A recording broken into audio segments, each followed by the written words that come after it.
So in terms of our agenda today, we're going to be talking a little bit about differential diagnosis for symptoms of possible risk for psychosis. Going to provide just a really brief overview.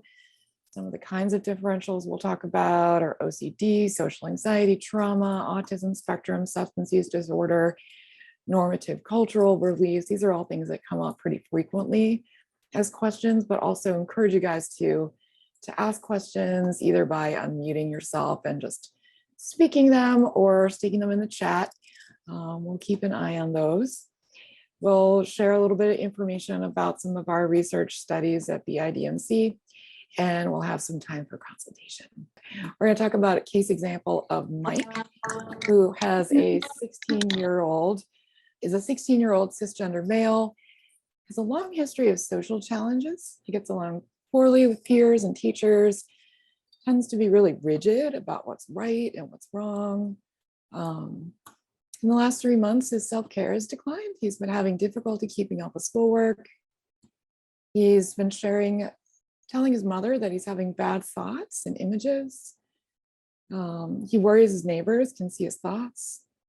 And occasionally, teachers and other staff at the school have seen him whispering. So I guess the question is, what do you guys think could be going on with Mike? What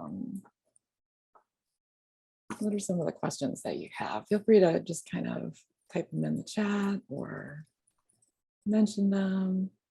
Does gets along poorly? What does that mean exactly? Tends to get into it, gets in a lot of fights. Okay. Mostly verbal, but tends to get kind of bogged down. Gets in trouble frequently in class.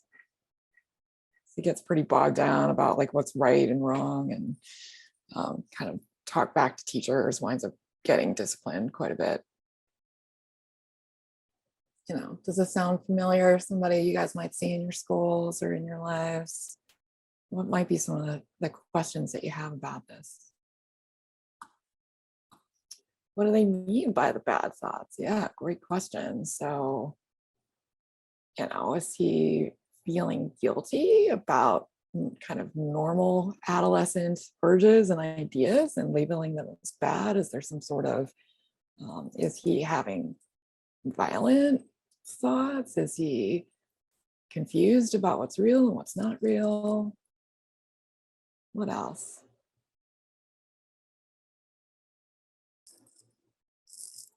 I'm going to say this is now. Yeah. Any other thoughts about any follow-ups to kind of, so the question is this post-COVID quarantine or pre-pandemic? And I'll say this is post-COVID quarantine. This is current.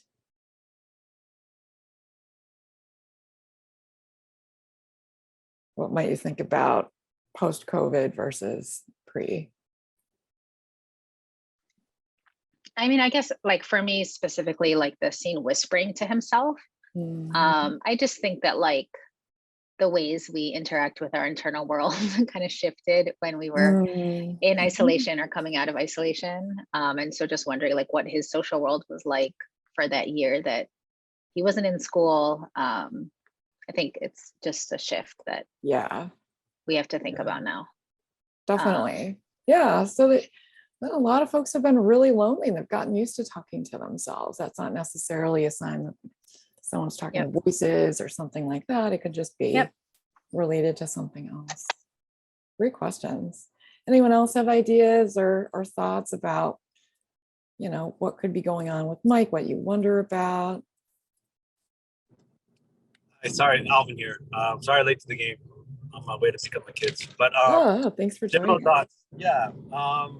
General thoughts is that I'm curious about whether or not these thoughts permeate through his mind through the course of the day. If they're consistently intrusive or just occurs when he's at school and maybe he's encountering a bullying situation where he's trying to calm himself down or talk himself out of a situation. And so for me, I would ask questions about how often do they have these thoughts, and how intrusive they may be to everyday functioning. If those thoughts are pushing in while he's trying to learn, algebra, then I would say that this might be problematic. Those are some things that I'm curious about. Yeah, thank you very much. I think those are some really good questions and thoughts, and touch on a few things, right? One, are these intrusive? Do these thoughts feel like something that are just kind of showing up out of nowhere that he wants to get rid of? Are they potentially related to kind of understandable emotions and experiences might be having? If he's being bullied, he might legitimately be angry, but might not feel like he's allowed to be angry, might feel like those are bad. And they might be much more related to what's going on in the world. And, if Mike were experiencing kind of the experience of thought insertion, which might be something more aligned with what we might see in someone who's experiencing psychosis or at risk for psychosis, where the person actually feels like someone else has put the thoughts there and they're not theirs. Those are all really different explanations of what the bad thoughts are as well. So great. Thank you for all of your thoughts on this. So, and here's a list of some of the kinds of follow-up questions that are often useful. And I think, Alvin, you even mentioned some of these yourself. These are the kinds of things that often, if someone comes in to see us, we're going to ask. This also are some of the kinds of questions that you might be in the position to ask kind of in your roles within the schools as well. Can you tell me more about that? How do you explain it? What do you make of it? What do you think is going on? How often are you having that thought? Is it, I think like Alvin, you said, is it just happening at school or is it happening all the time? When did this start? Do you ever do anything differently because of that thought? Sometimes asking about certainty, like if someone said, yeah, I'm pretty sure my neighbor is causing these thoughts to happen. He's putting a hex on me and, and causing these thoughts to appear in my mind. A question like, yeah, I'm just wondering, like, how certain are you? Do you feel like that might be happening 100, 0 to 100%? Is there anything else that could be happening? And then we also want to get a good sense of what other people in your family, your culture, your peer group, what they believe about this as well, because that can make a big difference. If this is, a family cultural belief that, thoughts are put into your mind from the environment, through prayer or through thoughts, that would make a big difference than if this is something that's a little bit more idiosyncratic that the kid is thinking. Any thoughts or questions on this? Okay. Actually, I have a question or a thought. Oh, yeah. I guess, if we are, supposed to embrace students' cultural background and cultural logic, let's say they come from a, background that values being a intermediary between your ancestors, right? And so they hear voices, they may attribute these voices to, spirits of their ancestors. So at what point is the threshold met that qualifies the cultural practice of the spiritual practice? And at what point does that transfer over to having, psychosis? Yeah, I love that question. And we're definitely going to talk about this some more. But in short, I think you provided a really nice example. If this is a kid for whose culture values this, and this is a gift, and this experience is not, not something that their family's worried about. It's not causing significant problems for them in school and in their lives, then this is not a symptom. This is a normative cultural experience and belief. We even, there are a significant portion of people who have the experience of hearing voices for whom the voices do not cause them trouble, and therefore is not a symptom and not something that we would be thinking about needing treatment, causing trouble. The threshold really has to do with if the kid is experiencing some significant distress because of this experience, if they're it, often, you might have sort of a situation where the family has a particular belief, but when you really talk with the family about this, they're like, no, this is not what we believe. This is a distortion of something related to what we believe. But this kid, our kid is making these, his mind is kind of making something out of this that's very different than what would be typical in our family. And we're worried about this. So you really want to get a sense of whether that experience is causing trouble for the person in a significant way, and not just trouble because people don't understand their culture, but really legitimate, like they're not thinking clearly because of this. It's getting in their way in a really significant way. Wondering if anyone else from my team has anything they want to add to that, or just anything they would. Well, Michelle, a question that comes up sometimes when people are asking me about this is, what if the patient is like, it doesn't bother me, but the people around them, people in their family are like, no, this is bothering the rest of us. And not just like I'm, distressed because my child is hearing voices, but that like we've noticed behavior changes that we don't like, even though the person has not really endorsed this as like bothersome to them.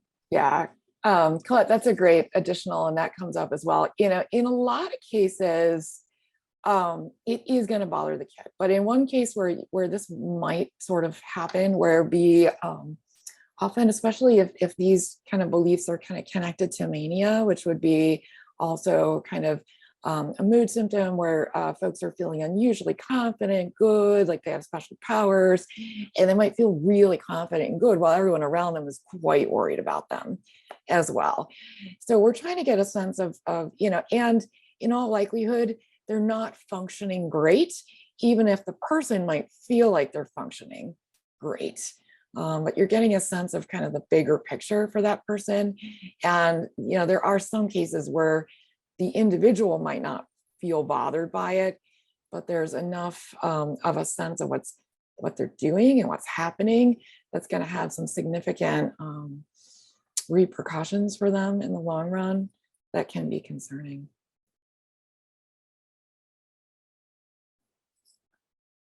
Okay, so kind of moving along with this, and I love the participation in questions. And Alvin, your multitasking is just impressive with the driving and everything. But I hope you'll stay safe as well, which is great. So certainly, someone like Mike who's kind of describing, some of the things in the vignette might be someone, potentially that's a good person to call us about, who might be experiencing signs of risk for psychosis. It may or may not be. I really made that vignette a little bit vague enough that it could go either way, but there are some of these kinds of signs that are showing up, right? And these are the kinds of things that we typically, might be signs that a kid could benefit from a specialized evaluation. They might be experiencing suspiciousness or uneasiness, an increase in sensitivity to sights or sounds, so it might not even be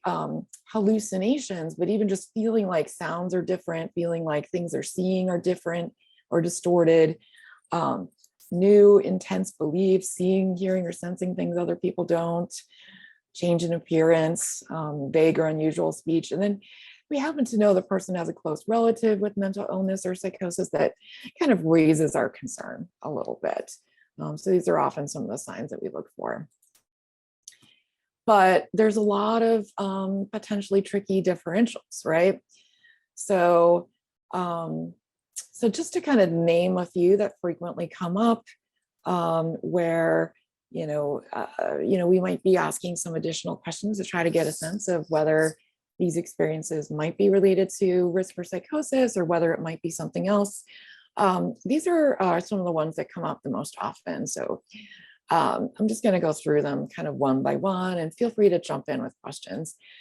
So OCD or obsessive compulsive disorder, the case example of Mike, I'm having bad thoughts, that definitely raises a suspicion. Someone with OCD has often intrusive thoughts and ideas that keep coming up, even though they try to get rid of them. They might develop ways of trying to get rid of those thoughts. Those are called compulsions. So they can range anything from repeating a prayer to themselves. That could be the whispering, right? Washing their hands, putting things in a certain order, walking in a certain way, avoiding saying certain words or reading certain words. These are all things that are part of OCD. One of the things that we would look for, and it does turn out like within our response to risk programs where we work with people that are at risk for developing psychosis, we do see a lot of kids who may also have OCD. But one of the things that we're primarily looking for in, let's say, bad thoughts that would be OCD versus bad thoughts that we wonder about psychosis. In OCD, often a person is experiencing thoughts that are theirs, like, I'm so angry at this bully, I'd like to hit him in the head with my book. And then they're having thoughts like, oh, I'm a terrible person, I shouldn't have violent thoughts, and they're doing all sorts of things to try to get rid of them. And something in a kind of a bad thought that we might think about that would be more like related to possible risk for psychosis, we would be thinking more about someone saying, I feel like someone else is giving me these thoughts. I actually wonder if my teacher is making me have the thoughts. He's putting the thoughts in my head through his mind.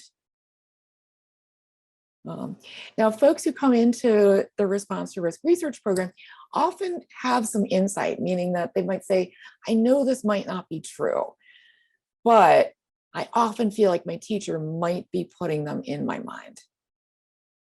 Does that make sense as being a little different than I have these thoughts, they're bad, I need to make them go away, there's something wrong with me, please stop, help me stop having these terrible thoughts. Okay.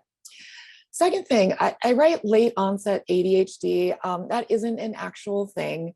In order to be diagnosed with ADHD, you do need to have signs of ADHD in childhood. However, it's very common for folks that are developing psychosis or developing signs of risk for psychosis. It is actually very common that folks notice that their attention is different. Their ability to pay attention, to keep their attention on things they're reading, to do math problems, to remember the plays in football, whatever it is different. And so there are a number of kids that are at risk for psychosis who wind up going to see their doctor asking for ADHD medications because they feel like there's something wrong with their attention. Now, the way that we would distinguish ADHD from something that we might be concerned for this is if the symptoms weren't there at all. You know, ADHD also is not a disorder of attention, even though it's called attention deficit hyperactivity disorder. It's not actually diagnosed by a person's inability to pay attention. The diagnosis is really based on a person's ability to organize, to control their impulses. So it's a behavioral diagnosis as well. And so somebody who's diagnosed with ADHD would likely have had some of the hallmark things in their life, you know, starting, you know, as young as first, second, third grade, including, you know, losing things, having trouble staying in their seat, forgetting important assignments, you know, having a hard time doing multi-step directions, other kinds of things like that. Any questions on that one? Another one that frequently comes up, oh, sorry, it looks like there might be a question. I just saw Alvin wrote, often onset of psychosis goes undetected for way too long to initiate early support. Are there any tools that we could use to capture the time frame during early onset? I know early intervention leads to more positive outcomes in general, especially for youth. Thank you, Alvin.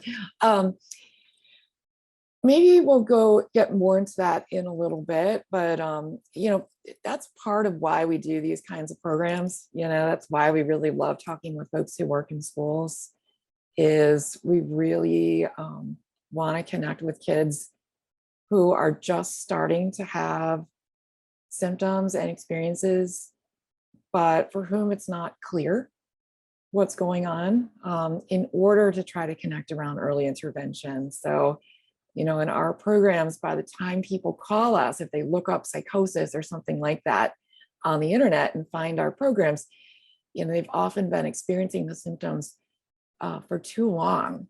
And they've gotten to be too pronounced in order to be eligible for certain early intervention and to be able to make the most benefit from those. Okay, so thinking about trauma, folks who have experienced a traumatic event, it's not uncommon for folks to have the experience of hearing the voice of the person who kind of inflicted the trauma for them, or to sometimes be bothered by images and ideas of things that remind them of the traumatic event. If these experiences are happening in places, situations that are heavily associated with the trauma for the person, this would be things that we would not necessarily be thinking of as being at risk for psychotic disorder. At the same time, folks who have experienced a traumatic event are often at greater risk for developing psychotic symptoms as well. And so it's very possible for there to be both. Any questions about trauma?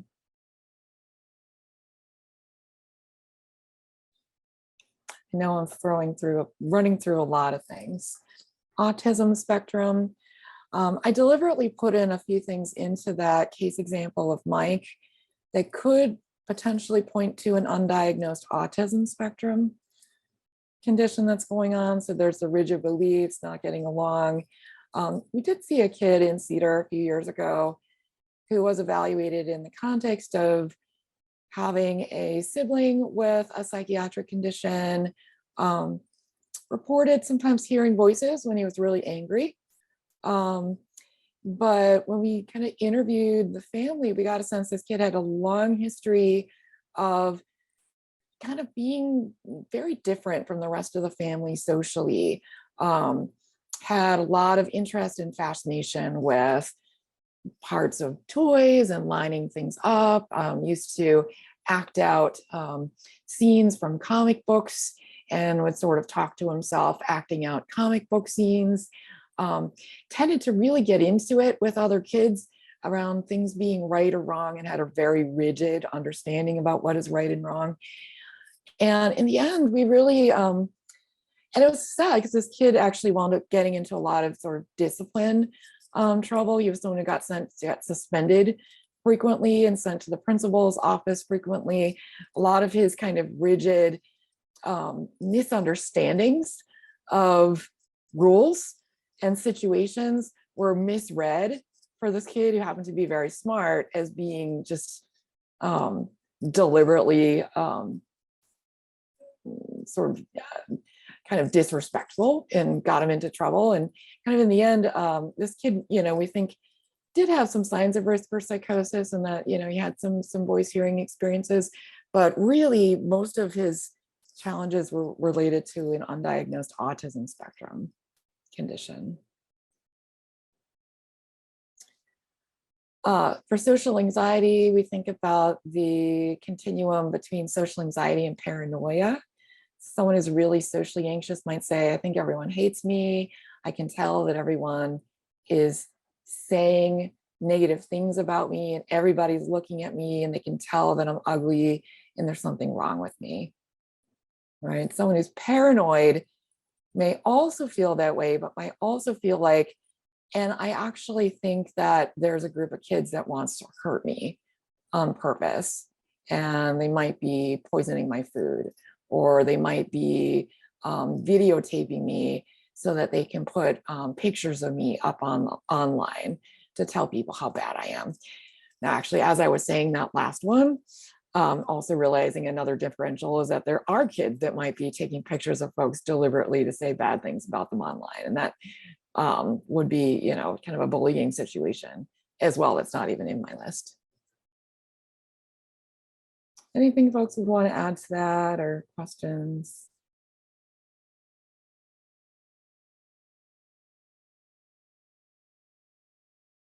Okay, another question comes up, drugs. Okay, so there are a number, there are a variety of drugs and alcohol, cannabis, hallucinogens that for somebody who is at risk for psychosis can certainly contribute to the symptoms getting worse. There are certain street drugs that can have the impact of actually mimicking psychotic symptoms as well. So often it's hard to tell what's going on when the person is kind of engaged in heavy drug use and they're experiencing these symptoms. And in some cases, we'll do an evaluation with someone, and in the end, we're not 100% sure. Some of the kinds of questions we ask to get a better sense, we try to get a sense of whether the experiences are only happening when the person is experiencing a high or withdrawal from a particular drug. If the answer is yes, that's a little bit more clear cut in a lot of ways. But some of our kids who might be experiencing signs of risk for psychosis, maybe they're hearing voices, maybe they're feeling paranoid and worried about their safety. They may be using drugs, and using cannabis pretty frequently in order to cope with anxiety. And so, some of the folks that we see, they're not really spending enough time off of those substances in order for us to know for sure.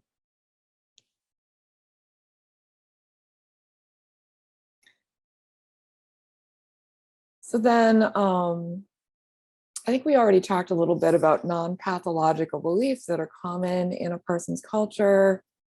We're also really wanting to think. There's another kid we did an evaluation with a few years ago.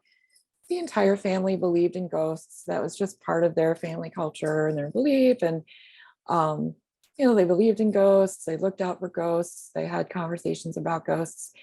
And the kid believed in ghosts. And you really couldn't use, that wouldn't be considered a symptom of psychosis or potential psychosis.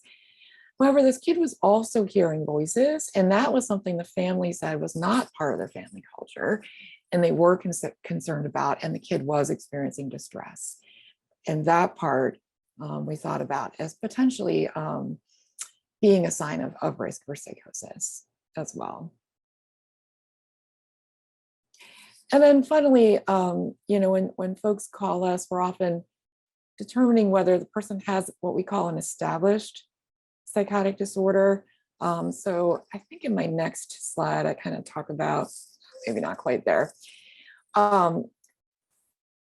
In our response to risk programs, we're really trying to connect with young people who are starting to have their mind play tricks on them. They're starting to have confusion about what's real and not real, but they have some maintained insight. There's a sense to them like, I know this might not be real, but I'm hearing these voices and I don't know where they're coming from.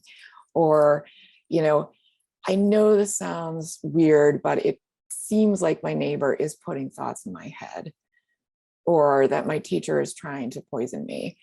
I'm having this thought. I don't know why I'm having this thought. I'm concerned about it. These are folks that our research really focuses on trying to help connect with in order for the potential of preventing those symptoms from getting worse. And there's a lot of research happening around the world right now, really interested in this idea. If we catch symptoms early and provide some support and tools, can we prevent the symptoms from getting worse and developing into a psychotic disorder? Now, an established psychotic disorder, so if you called us up and you had someone who maybe, has been to the hospital a couple of times because they believed with 100% certainty that there was a satellite implanting thoughts in their brain, and they were stabilized on Clozaril and have been on it, and they have a caseworker and they have an established diagnosis of schizophrenia, something like that. That would also be, if you're welcome to call us with sort of questions about that, but we would share information about other programs that really specialize in working with people with an established psychotic disorder.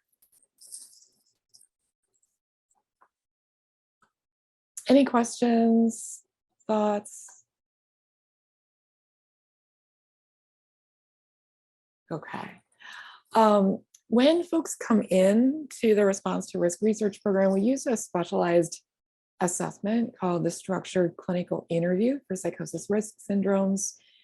And basically we ask a lot of questions about experiences that can relate to psychosis. So including things like, unusual thought content, concerns that someone's playing tricks on them, their mind, paranoia, beliefs about having special powers, hallucinatory experiences, or kind of disorganization in their thinking and their speaking. I'll talk about what these three syndromes mean in a minute, but really bottom line is research finds that when folks are kind of meeting the criteria for what's called clinical risk for psychosis on this SIPS interview, that about 10 to 35% will develop psychosis in the next 3 years. Okay. A really important point here is being at risk for psychosis is not the same thing as having a psychotic disorder. And most people who are experiencing these signs of risk will not develop a psychotic disorder, but they are experiencing distress from the experiences that they're having, and they can benefit from treatment. Okay, but when folks come into our programs, we're really careful. We're not telling them they have psychosis. We're telling, we're working with kids that have confusing experiences that are troubling to them. And there's a number of reasons they could be happening. And we try to help figure out what's happening and to help them develop some strategies to reduce the impact on their life.